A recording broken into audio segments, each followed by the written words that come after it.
In Iran today, tens of thousands are paying their respects with a massive funeral procession for General Soleimani. Iranian officials have ramped up their threats of retaliation, warning that they may target 300 American-affiliated sites for potential military response. And this just in. The Pentagon announced that the U.S. has paused its efforts in the fight against ISIS due to a need to protect U.S. troops in the region. CBS News foreign correspondent Holly Williams joins us from Iraq. Chief National Security Correspondent David Martin is at the Pentagon. David, let's start with you. What preparations is Iran making to respond? Margaret, I spoke to a U.S. defense official just a short time ago, and he says that Iran, among other things, has brought its ballistic missiles to a higher state of alert. And he told me, and I want to read this so I get it correct, it is unclear whether Iranian military movements are intended to better prepare to defend themselves or to be better prepared to execute strikes. When I said to him, that sounds like we're on a razor's edge, he said yes, and the tension in his voice was palpable. We are at a dangerous moment, probably the most dangerous moment of the Trump administration. Holly, Iran this morning saying that they may look to restart their nuclear program. That's a long-term threat. What David's describing is an immediate one. What is happening on the ground?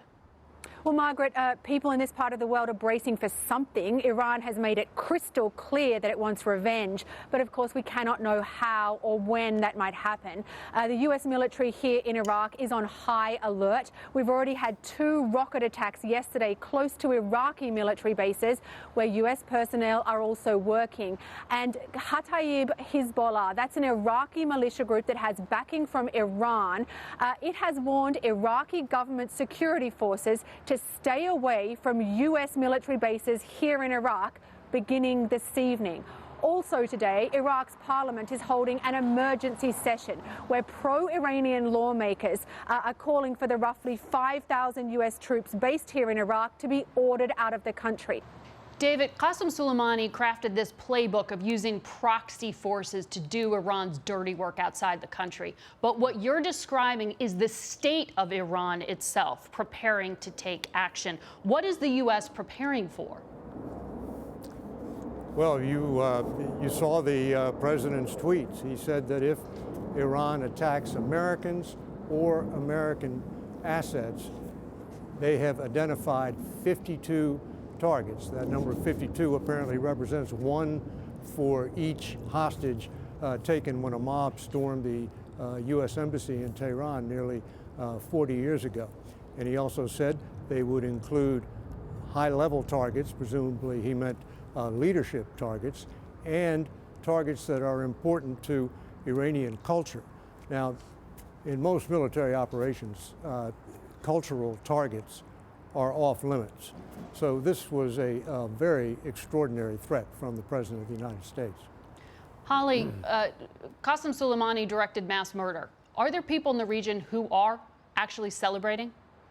You know, it's interesting, Margaret, when it comes to regional reactions. Israel is pleased. The Israeli government has praised President Trump for his, quote, decisive action. But when it comes to other countries, even those that feared and loathed Qasem Soleimani when he was alive, they seem to be concerned about the repercussions of this assassination. Take, for instance, Saudi Arabia, arch foe of Iran. It is urging restraint and says it's worried about escalation. We also spoke with 2 Iraqi lawmakers today. They are not friends of Iran or its influence in this country. In fact, they're very supportive of the U.S. military presence here, but they told us they are frustrated by American actions and fearful that Iraq is going to turn into a battlefield for a proxy war between Iran and the United States.